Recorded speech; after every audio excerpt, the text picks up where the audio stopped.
반갑습니다. 자, 오늘은 여러분과 함께 교재 44쪽 77번 문제부터 우리 살펴보도록 합니다.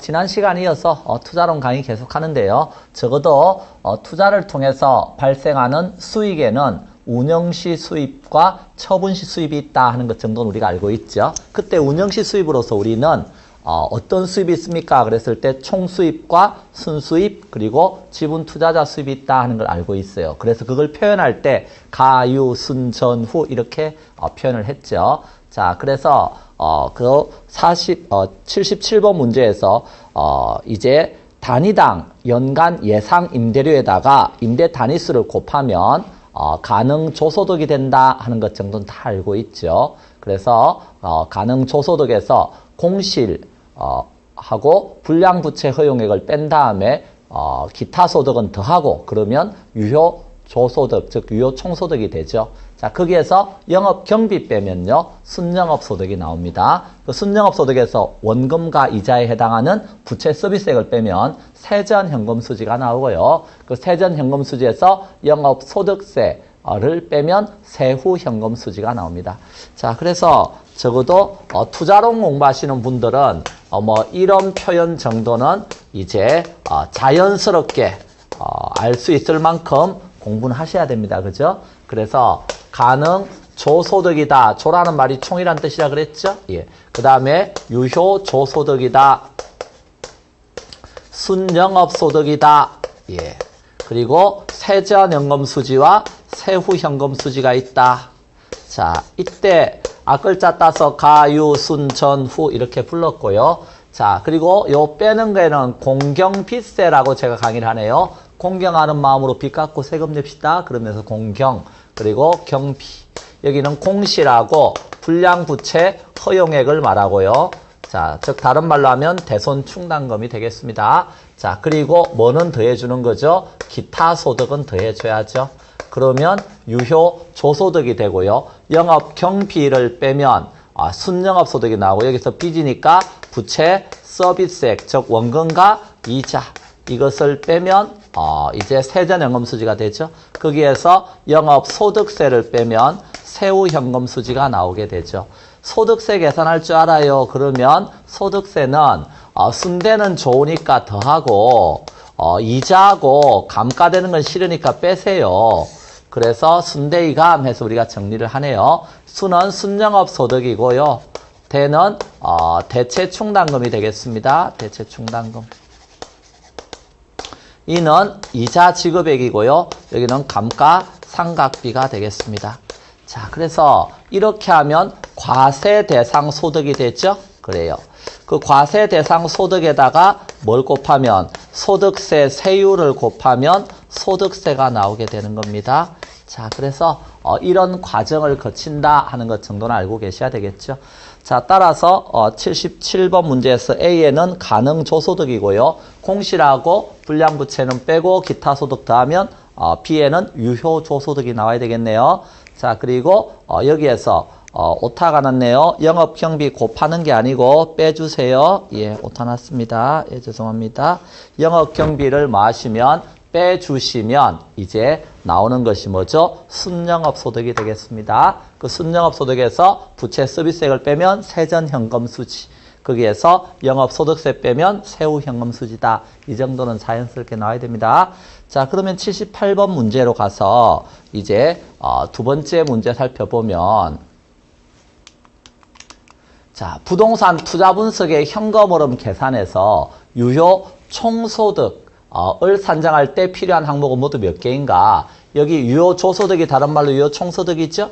자, 이거 산정하려면 가능 조소득부터 나와야 되죠? 자, 그러려면 당연히 뭐는 알아야 돼요? 가능하게 볼 수 있는 총 임대료 수입은 알아야 되겠죠? 그래서 임대료 수입 당연히 알아야 됩니다.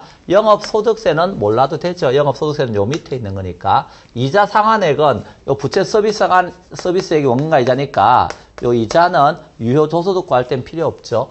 영업외 수입이 다른 말로 여기 기타 소득이라고 표현한 것이 영업외 수입이 되겠습니다. 자, 따라서 이 경우는 알아야 됩니다. 영업 경비는 몰라도 상관이 없네요. 이 영업 경비는 순영업 소득 구할 때 필요한 것이죠. 감가상각비도 역시 여기에 필요가 없습니다. 자, 따라서 필요한 항목은 모두 2개가 되겠습니다. 자, 어려운 내용은 아니니까요. 이 정도는 한번 맞춰주셔야 됩니다. 자, 그 다음에 나오는 내용이 이제 79번 문제가 되겠습니다. 자, 이런 문제가 나오면 실제 시험장에서 여러분들은 이제 선택을 하셔야 되죠. 어떤 거 풀 것인가 말 것인가. 예. 자, 그때 풀 것인가 말 것인가에 대해서 선택은 시험장에서 하시되 웬만하면요 이런 문제는 패스해서 넘어가시고 맨 마지막에 시간 남을 때 어때요? 천천히 풀어보시는 게 좋습니다. 자, 그래서 79번 같은 경우는 다음은 임대주택의 1년간 운영 실적에 관한 자료입니다. 이와 관련해서 틀린 것은 자, 호당 임대료가 600만 원입니다. 그리고 임대 가능호수가 40호입니다. 그러면 가능하게 벌 수 있는 총 임대료 수익이 얼마라는 것이죠? 즉 가능 조소득이 여기서 2억 4천만 원이 되겠군요. 자, 가능 조소득이 2억 4천만 원이다 이런 뜻입니다. 자, 그리고 공실이 10%가 있어요. 그 말은 10%니까 2억 4천의 10%는 2,400만 원이 되겠군요. 그럼 2,400만 원을 빼고 뭐 기타 소득은 없네요. 없으면 이제 제외하시면 됩니다. 그러면 2억 1,600만 원이 나오네요. 자, 유효 조소득 2억 1,600만 원이 나왔어요. 거기서 영업 경비를 빼야 되는데 그 영업 경비가 운영 비용이 되겠습니다. 1,600만 원이군요. 경비 1,600만 원을 빼니까 자, 딱 순영업 소득은 2억 원이 나오는군요. 자, 2억 원에서 부채 서비스액을 뺍니다. 자, 부채 서비스액은 뭘 말하는 거죠? 원리금 상환액, 다른 말로 원금과 이자, 이것이 부채 서비스액이 되겠습니다. 자, 원리금 상환액 얼마냐면 9천만 원입니다. 자, 그러면 여기에서 부채 서비스액 9천만 원을 또 빼주네요. 그러면 세전영업수지가 얼마가 되죠? 1억 1천만 원이 되겠습니다. 자, 1억 1천만 원에서 뭘 빼야? 영업소득세를 빼야 세후영업수지가 나오겠죠? 근데 소득세는 안 줘놨어요. 소득세율을 줘놨죠. 그러면 우리가 앞에서 배운 대로 소득세 계산하려면 순대는 좋으니까 더하고 이자하고 감가는 싫으니까 뺍시다. 그러면 순영업소득이 여기 2억이라고 줘놨네요. 2억. 그리고 대체충당금은 지금 표현이 없습니다. 없으면 고려를 안 하면 됩니다. 자, 이자는 얼마죠? 2천만 원이 있군요. 자, 2천만 원. 그리고 감가상각비가 얼마냐 하면 1,000만 원이 있습니다. 자, 이렇게 빼면 결국 1억 7천만 원이 나왔습니다. 그럼 1억 7천만 원에 소득세 세율 30% 계산하시면 5,100만 원이 나오는군요.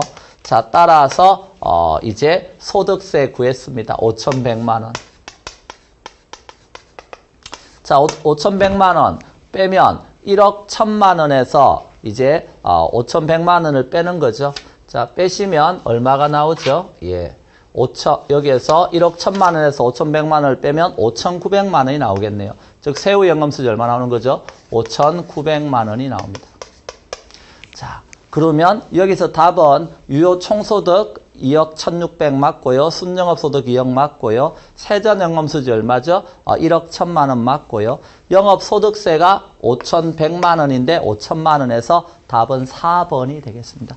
그리고 세후영업수지는 얼마다? 보니까 5,900이죠. 근데 시험장에서 저처럼 어때요? 자연스럽게 계산할 수 있는 수험생이 별로 많지 않을걸요? 그죠? 그러면 뭐 해야 돼요? 찍어야죠. 예, 시험장에서. 찍을 때 뭐 같은 거 찍어야 돼요? 닭 같은 걸 찍으세요, 좀. 닭 같은 게 뭔데요? 거기 가만히 보시면 1, 2, 3, 4, 5번 쭉 읽다 보면 적어도 세전연금수지에서 소득세 빼면 세후연금수지라는 건 알잖아요. 그럼 세전연금수지가 1억 1천만 원이니까 소득세 5천만 원 빼면 이게 6천만 원 나와야 되는데 지금 5,900만 원 나와 있잖아요. 그러면 3, 4, 5번 중에 뭔가는 하나가 어때요? 잘못되어 있다 하는 걸 찾으셔야 된다는 거죠. 자, 그래서 3, 4, 5번 중에 하나 찍으실 수 있는 능력, 그것도 큰 능력입니다. 자, 그래서 여기서 답은 4번입니다. 자, 80번 문제. 역시 뭐에 대한 이야기입니까? 80번 문제도 세후연금수지를 구하래요. 그럼 세후연금수지 구하려면 똑같이 마음대로 가유, 순, 전, 후 해놓고 여기다 공경빚세 해서 뺀 다음에 적어도 소득세는 순대는 좋으니까 더하고 이자하고 감가는 실리니까 빼세요. 그래서 어때요? 과세 대상 소득을 구한 다음에 세율 구하시면 됩니다. 그래서 이렇게 해서 다 구하면 되기 때문에 이 문제는 여러분이 스스로 한번 풀어보시기 바랍니다. 제가 다 풀어주면 제가 시험장에 들어갈 거 아니잖아요. 여러분이 이렇게 해서 제가 알려드린 대로 한번 풀어보시기 바랍니다. 자, 80번 문제는 여러분에게 맡기고 넘어가겠습니다. 자, 81번 문제부터 살펴봅니다. 자, 81번 문제는 이제 최종적으로 투자를 할까 말까 하는 판단에 관한 문제입니다. 즉 투자 분석 기법 이야기인데요. 그 투자 분석 기법과 관련해서 우리가 크게 두 가지를 배웠는데 하나는 할인이라고 하는 것을 하는 기법을 배웠고요. 하나는 할인이라고 하는 것을 하지 않는 기법에 대해서 배웠습니다. 자, 할인을 하는 것을 우리가 할인 현금 수지 분석법이다 라고 써서 이 할인을 할 때 할인율이 있는데 할인율로서 어떤 걸 쓸 것인가 하는 것이 나오겠네요. 그 할인율로서 우리가 할인율로서 요구 수익률을 쓰는 것, 자, 요구 수익률을 쓰는 것과 관련된 내용이 뭐였느냐 하면 순형가법이라고 하는 것과 수익성 지수법이라고 하는 것이었습니다. 자, 그런데 할인율로서 요구 수익률이 아니라 내부 수익률을 쓰는 방법, 그것을 우리는 내부 수익률법이라고 불렀던 거죠. 자, 그러면 순형가법 같은 경우는 투자할까 말까 판단을 내릴 때 현금 유입의 현가에서 뭘 빼주세요? 현금 유출의 현가를 빼주세요. 빼면 남는 것이고 뭐다? 순수한 현재 가치가 된다. 그게 순형가가 되겠습니다. 그럼 순형가가 0보다 크거나 같으면 투자한다. 이게 순형가법이죠. 수익성 지수법은요. 현금 유입의 현가를 뭘로 나눠주세요? 현금 유출의 현가로 나눠주세요. 나누면 이것이 수익성 지수가 되고 이 수익성 지수가 분모, 분자 비교할 때 기준은 1이죠. 그래서 1보다 크거나 같으면 투자한다. 자, 이것도 뭐 외우는 사람들은 이렇게 오더라고요. 순형이하고 수일이하고 사귄다. 막 이러면서 때요. 순형가는 0과 관련돼 있고 수익성 지수는 1과 관련돼 있다. 그러면서 때요. 순형이하고 수일이 이렇게 이야기하더군요. 자, 내부 수익률법 같은 경우는 내부 수익률이 기대 수익률이라고 그랬습니다. 그래서 내부 수익률이 뭐보다 크거나 같으면 투자한다는 뜻이죠. 그래요. 요구 수익률보다 크거나 같으면 투자한다. 그런 뜻이 되겠습니다. 자, 내부 수익률이 투자 대상 자체의 수익률이니까 기대 수익률적 성격입니다. 자, 이럴 경우에 투자한다. 자, 이것이 뭐였죠? 할인하는 기법 이야기입니다. 근데 할인 안 하는 기법과 관련해서 어림셈법이라고 하는 것을 배웠고요. 이 어림셈법에는 이제 크게 승수법과 수익률법이 있다 하는 것입니다. 그리고 승수하고 수익률은 서로 무슨 관계에 있다? 역수관계에 있다 하는 것에 대해서 우리가 하나씩 배우죠. 자, 그리고 할인 안 하는 기법과 관련해서 또 단순회수기간법 이런 것도 있었죠. 그래서 회수기간으로 따지는데 회수기간이 짧은 게 어때요? 좋은 투자 대상이다 라고 알려주는 거죠. 자, 그리고 회계적 이익률법 이런 것도 있었네요. 회계적 이익률은 말 그대로입니다. 회계적 장부상의 수익률이잖아요. 장부상의 수익률이 높으면 투자하고 그렇지 않으면 어때요? 투자하지 말자. 자, 그래서 목표한 수익률보다 여기 회계적 수익률이 더 크면 투자를 하면 되겠죠. 자, 이것들은 공통적으로 할인을 안 하는 것이다 하는 것 정도는 알아두셔야 된다는 겁니다. 그러면 81번 문제에서 틀린 것하고 물었는데 수익성 지수법이나 순현재 가치법은 화폐의 시간 가치를 고려한 투자 결정 기법이다. 맞죠? 화폐의 시간 가치를 고려한다는 걸 우리는 할인한다 이렇게 표현하는 거예요. 자, 2번 단순회수기간법이나 회계적 이익률법 요 이야기네요. 단순회수기간법이나 회계적 이익률법은 화폐의 시간 가치를 고려하지 않는 투자 결정 기법이 되겠습니다. 세 번째, 내부 수익률이 요구 수익률보다 작으면 그 투자를 기각한다. 자, 따라서 내부 수익률이 요구 수익률보다 크거나 같아야 투자하겠네요. 자, 3번도 맞습니다. 자, 어림셈법 중에서 순소득 성수의 경우 승수값이 작을수록 자본의 수기간이 짧다. 자, 여기에서 승수법과 관련해서 지금 조소득 성수, 순소득 성수, 자, 세전 현금 수지 성수, 세후 현금 수지 성수가 있는데 제가 강의할 때 이렇게 이야기했네요. 성수네 집은 가난해서 집이 지하에 있다. 그래서 앞에 있는 순소득, 즉 순정업 소득이 어디에 있다? 이제 지하에 있다. 즉 여기 분모에 있게 되고요. 순수익하고 투자 대상이 비교 대상이 되는 금액은 총투자액이 되겠습니다. 자, 그러면 이 순소득 성수와 관련해서 자, 순소득이 5천만 원이고요. 총투자액이 여기다. 그러면 이것은 5천만 원의 4배가 되어야 투자된 돈 2억이 된다. 이런 논리죠. 자, 따라서 순소득 성수를 다른 말로 자본 회수 기간이라고 불렀습니다. 순소득 5천만 원씩 4년을 벌어야 투자된 돈 2억이 회수된다 하는 논리죠. 자, 따라서 순소득 성수의 다른 말이 뭐다? 자본 회수 기간이 되겠습니다. 자본 회수 기간은 긴 게 좋아요? 짧은 게 좋아요? 짧은 게 좋은 겁니다. 자, 따라서 승수는 작을수록 좋은 투자 대상이고요. 이것의 역수가 수익률법이니까 수익률은 큰 게 좋은 겁니다.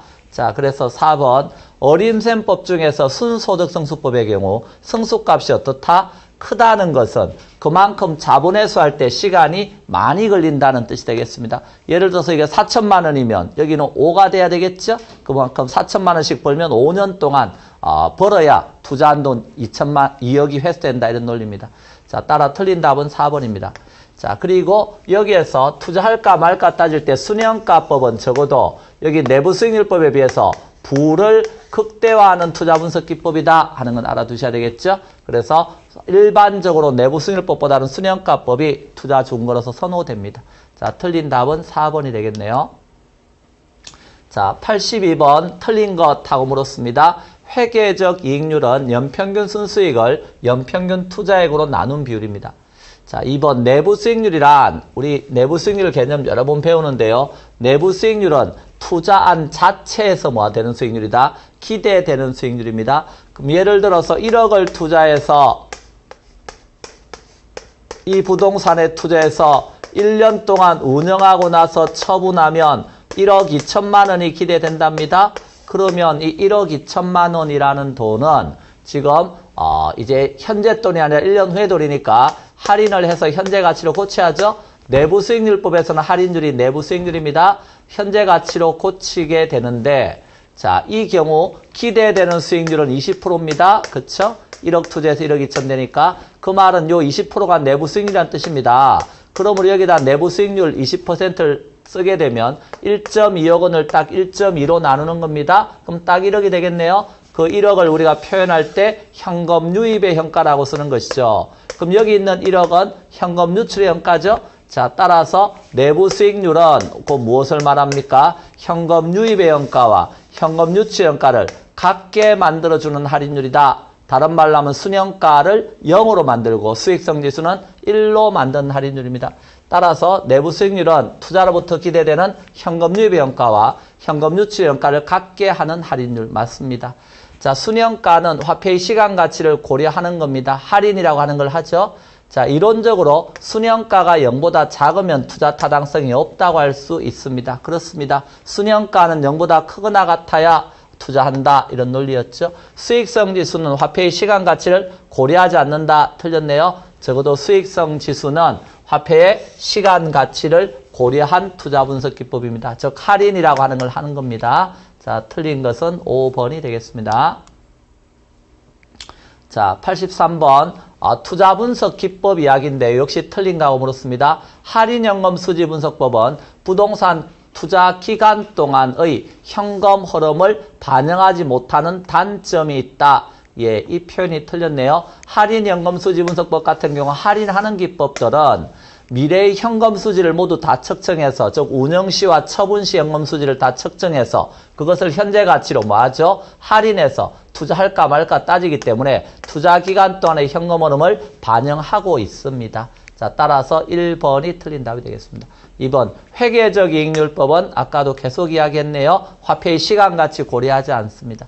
3번 순현가가 0인 단일 투자안의 경우 순현가가 0이라는 말은 현금 유입의 현가와 유출현가가 같다는 소리죠. 그러니까 빼니까 0이 되는 거죠. 같으면 당연히 수익성 지수는 분모, 분자로 나타내면 1이 되는 겁니다. 자, 4번 투자안의 경제성 분석에서 민감도 분석을 통해서 투입 요소가 변했을 때 그 투자안의 순현가가 어떠한 영향을 받는가 이런 거 분석할 수 있습니다. 자, 민감도 분석이라고 하는 것은 투입 요소가 변했을 때 그 투자 대상의 수익, 즉 순현가 이런 것이 어떠한 영향을 받는가 분석해 보는 겁니다. 자, 5번 투자 금액이 동일하고 순현가가 모두 0보다 큰 두 개 투자안을 비교 선택할 때 부의 극대화에 따르면 당연히 뭘 택해야 되죠? 순현가가 가장 큰 투자안을 택하게 되는 겁니다. 그래서 순현가법에 따라 투자하면 부가 극대화된다 하는 걸 기억하시면 되겠습니다. 자, 84번 다음과 같은 현금 흐름을 갖는 투자안 A의 순현가와 내부 수익률은 단 할인율은 연 20%고 사업기간은 1년입니다. 사업 초기에 현금 지출만 발생하고 말기에는 현금 유입만 생긴다. 자, 일단 여기에 보면 A 투자안의 초기 현금 지출이 5,000원이고요. 말기 현금 유입이 6,000원입니다. 이 말을 다르게 말하면 여러분이 저에게 1월 1일 날 5,000원을 주세요. 그러면 12월 31일 날 자, 어때요? 제가 여러분에게 6,000원 드릴게요. 그러면요. 여러분은 5,000원 투자해서 6,000원 받으면요. 원금 5,000원 빼고 1,000원 남았죠. 몇 퍼센트 수익률을 기대하고 있는 겁니까? 5,000원 투자해서 1,000원 벌게 되는 거니까 20% 수익률을 기대하겠죠? 이게 기대 수익률입니다. 다른 말로 투자 대상 자체 수익률이니까 뭐죠? 내부 수익률이 되겠습니다. 자, 따라서 기대 수익률은 20%가 되겠습니다. 자, 그리고 순현가라고 하는 것은 아까 순현가가 뭐가 순현가였어요? 현금 유입의 현가에서 뭘 빼는 거죠? 현금 유출의 현가를 빼는 건데 현금 유입이 6,000원이잖아요. 얘를 현재 가치로 고치려면 할인해야 되는데 할인율로 지금 20%를 줘놨죠? 그럼 0.2로 이렇게 할인하면 이게 5,000원이 되는 거죠. 자, 이 5,000원이 현금 유입의 현가입니다. 자, 거기에서 뭘 빼야? 현금 유출의 현가 5,000원을 빼면 곧 남는 것이 뭐죠? 순현가입니다. 그러므로 순현가는 얼마가 되죠? 0이 되겠습니다. 자, 그래서 이 경우 답은 1번이 되겠네요. 순현가는 얼마가 되고 0이 되고 수익성 지수는 얼마가 됩니다? 예, 여기서 내부 수익률은 20%가 되겠습니다. 물론 수익성 지수로 따지면 1이 나오겠죠. 자, 그래서 이런 정도는 여러분이 좀 알아두셔야 된다 하는 겁니다. 자, 뭐 이 정도 문제 정도 나오면 한번 풀어볼 만하죠. 예, 그렇습니다. 자, 그 다음에 내용을 또 살펴보니까 어떤 내용이냐 하면 이제 이쪽 영역에선 계산 문제 이런 게 나올 수 있거든요. 자, 수익성 지수법에 의해서 부동산 사업의 투자 분석으로 틀린 것 하고 물었습니다. 자, 사업 기간은 모두 1년이고요. 할인율은 10%가 되겠습니다. 자, 주어진 조건의 하나입니다. 자, 그러면 여기에서 뭐 쭉 읽어보니까 A 사업은 B 사업의 수익성 지수보다 크다. C 사업은 D 사업의 수익성 지수보다 크다. 수익성 지수 이런 말이 쭉 나오잖아요. 그럼 적어도 여러분이 수익성 지수라고 하는 걸 구할 줄 아냐 하고 물어보면 뭐라고 말씀하시면 돼요? 안다 그러면 되잖아요. 수익성 지수 어떻게 구해요? 현금 유입의 현가를 구하고 그걸 뭐로 나눠주면 돼요? 현금 유출의 현가 나눠주면 되죠? 여기가 현금 유출의 현가죠. 다 이거는 1월 1일 현재니까. 그럼 요 돈은요. 지금 12월 31일 돈이니까 이 돈을 현재 가치로 고칠 줄 압니까? 하고 물어보면 알죠? 미래돈이 현재로 고치는 걸 뭐라 불러요? 할인. 그럼 할인 어떻게 합니까? 요 돈을 뭘로 나누어서 할인율 10%로 나누어 주면 된다. 1 플러스 0.1로 이렇게. 이 돈도 역시 1 플러스 0.1로 할인. 이 돈도 1 플러스 0.1로 나누어 주고 이 돈도 1 플러스 0.1로 할인 해주면 그것이 곧 뭐가 되는 거예요? 현금 유입의 현가가 되는 것이죠. 그래서 기억번 같은 경우는 121만 원을 이렇게 1.1로 나누게 되면 딱 얼마가 나온다? 110만 원 정도가 나오겠네요. 그래서 이제 여기서 121만 원을 뭐로 나누면 돼요? 1 플러스 0.1 할인하면 되겠죠. 자, 요 금액이 곧 뭐가 되는 거예요? 현금 유입의 현재 가치가 되겠죠. 그것을 뭐로 나누어주면 돼요? 수익성 지수는 현금 유출의 현가인 100만 원으로 이렇게 나눠주면 되잖아요.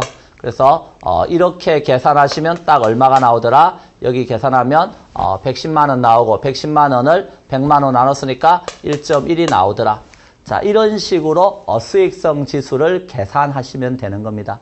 적어도 130만 원을 1.1로 나눌 수 있죠? 그 나누면 그 금액이 곧 뭐가 되는 거예요? 현금 유입의 현재 가치가 되는 거고, 그 금액을 또 뭘로 나눠주면 여기 있는 120만 원 나누면 이제 현금 유치 현가로 나누면 수익성 지수가 나오는 거예요. 그래서 이런 식으로 쭉 계산을 해보면 여러분 해설에 나와 있던 50페이지에 나와 있는 식으로 쭉 수익성 지수가 나옵니다. 그것을 바탕으로 해서 어떤 게 더 큰가 하는 걸 물어보는 문제이기 때문에 여러분들이 이런 정도 내용은 어때요? 이제 어려운 내용은 아니니까 한번 비교를 해보시라는 겁니다. 자, 그래서 이와 관련된 구체적인 내용은 여러분에게 한번 적어도 현금 유입의 현가라고 하는 걸 만들 줄 아느냐? 이거 그리고 수익성 지수는 현금 유출의 현가로 나누어주는 거다. 그래서 나오는 게 뭐다? 수익성 지수다 하는 것 정도 알아서 똑같이 이렇게 구하시면 됩니다. 여러분이 한번 해보세요. 자, 그래서 85번 문제는 넘어가겠습니다. 자, 86번 문제도 역시 어때요? 이제 똑같이 할인이라고 하는 걸 할 줄 아느냐 하는 걸 계속해서 물어보는 겁니다. 할인이라고 하는 걸 할 줄 아느냐. 자, 그러면 86번 문제 같은 경우 다음 표와 같이 투자 사업들이 있어요. 이 사업들이 모두 사업 기간이 1년이고요. 사업 초기에는 현금 지출만 생기고 말기에는 현금 유입만 생긴다. 자, 보통 투자 관련해서 문제는 기간은 1년 정도 줍니다. 왜 1년 정도 주는 이유는 뭐 2년, 3년 넘어가면 할인하기가 쉽지가 않잖아요. 그래서 여러분들에게 계산을 간편하게 하기 위해서 1년 정도의 기간을 주고 이렇게 계산을 한번 해보라고 그러는 겁니다. 자, 그러면 여기 말기 현금 유입이 7,490만 원이잖아요. 얘가 현금 유입이라고요. 그럼 얘를 뭘로 고칠 수 있어야 돼요? 현재 가치로 고칠 수 있나요? 현금 유입의 현재 가치, 현재 가치로 고치는 걸 뭐라 부른다고요? 할인. 할인하는 방법은 7,490만 원을 요번엔 1 플러스 0.07로 나눠야 되겠네요. 7%니까. 10%면 당연히 0.1로 나눠야 되겠죠. 근데 7%니까 0.07로 나누는 거죠. 그래서 7,490만 원을 이제 1.07로 나누면 딱 얼마가 되냐면 7천만 원이 됩니다. 자, 이 돈이 곧 뭐가 되는 거죠? 현금 유입의 현재 가치가 되는 겁니다. 그럼 2,675만 원을 역시 어때요? 1 플러스 0.07로 할인하게 되면 딱 얼마가 되느냐면 2,500만 원이 나옵니다. 자, 3,210만 원도 역시 어때요? 1 플러스 0.1로 할인하게 되면 이제 여기에서 0.1이 아니죠? 0.07로 할인하게 되면 딱 3천만 원이 나옵니다. 여기 4,815만 원도 역시 마찬가지입니다. 할인해서 1 플러스 0.07로 할인하게 되면 계산해 보시면 딱 4,500만 원이 나옵니다. 자, 이 돈이 곧 뭐가 되는 거죠? 현금 유입의 무슨 가치가 되는 거예요? 들어온 돈이니까 현금 유입의 현재 가치가 되는 거죠. 자, 그러면 현금 유입의 현가에서 뭘 빼면 현금 유출의 현가를 빼면 이제 순현가가 나오겠죠? 그럼 여기에서 직접 빼보시죠. 빼보시면 7천만 원에서 저기 3천만 원 빼면 이제 뭐가 되죠? 이것은 순현가가 되는 것이죠. 자, 7천만 원에서 3천만 원을 빼면 순현가는 얼마죠? 4천만 원이 나옵니다. 2,500만 원에서 여기 있는 1,000만 원을 빼면 1,000만 원 빼면 1,500만 원이 나오네요. 자, 그 다음에 여기 3천만 원에서 여기 있는 1,500만 원을 빼면 1,500만 원이 나오네요. 자, 4,500만 원에서 여기 있는 1,500만 원 빼면 얼마가 나오죠? 예, 지금 3천만 원이 나오네요. 자, 이게 뭐죠? 순현가가 되겠습니다. 순현가. 자, 수익성 지수를 구하시오 이러면요. 수익성 지수 같은 경우에는 자, 수익성 지수는 현금 유입의 현가를 뭐로 나누는 거죠? 현금 유출의 현가로 나눠야 되겠죠? 그럼 여기는 7천만 원을 뭐로 나누면 돼요? 3천만 원을 이렇게 나누면 되겠네요. 이것이 수익성 지수가 되겠습니다. 그러면 요 경우는 계산해 보시면 뭐 2.333 이렇게 나가겠네요. 자, 그 다음에 여기는요. 2,500만 원을 이제 1000만 원으로 나누는 거죠. 그러면 1000만 원 나누면 2.5가 되겠습니다. 수익성 지수. 여기는 3000만 원을 1500만 원 나누면 2가 되겠습니다. 4500만 원을 1500만 원 나누면 이 경우는 수익성 지수는 3이 되겠네요. 예, 그래서 이런 식으로 우리가 계산을 해볼 수 있다 하는 것입니다. 자, 그러면 거기에서 문제에서 자, 1번 P와 C의 순영가는 같다. 자, P와 C의 순영가는 같다. 자, 얘가 A고 B고 C고 D죠. 그러면 B와 C의 순영가는 같다. 맞는 말 되겠습니다. 1500만 원 같네요. 자, 그 다음에 2번 수익성 지수가 가장 큰 사업은 D다. 수익성 지수가 가장 큰 사업은 여기 보니까 2.33, 2.5, 2, 3 맞네요. D다. 맞는 말 되겠습니다. 순영가가 가장 큰 사업은 A다. 순영가가 가장 큰 사업은 A다. 예, 맞는 말 되겠습니다. 예. 자, 수익성 지수가 가장 큰 사업은 C다. 수익성 지수가 가장 큰 사업은 여기에서 수익성 지수가 가장 큰 사업은 C다. 맞나요? 수익성 지수는 보시다시피 여기에서 가장 큰 사업은 C다. 틀렸네요. 예. 자, 그래서 요 경우에 지금 수익성 지수는 가장 작은 사업은 C다. 예, 죄송합니다. 가장 작은 사업은 C다. 예, 2번 맞는 말 되겠습니다. 수익성 지수 가장 작죠? 예. 자, 5번 A의 순영가는 D의 2배다.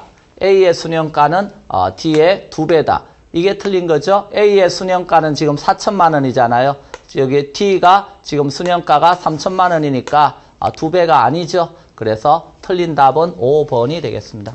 자, 그래서 뭐 이런 문제들은 기본적으로 우리가 시간이 걸릴 수 있기 때문에 여러분들이 시험장에서 될 수 있으면 바로 풀지 말고요. 그냥 넘겨요.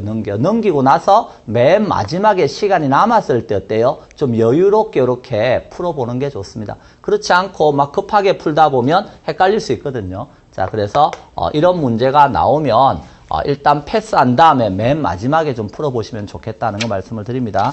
그래서 뭐 이와 관련해서 이제 조금 까다롭게 나오면 이렇게 할인해서 순영가라든가 수익성 지수 이런 계산 문제도 나올 수 있다 하는 것도 한번 봐두시고요. 자, 잠깐 쉬었다가 다음 내용 가겠습니다.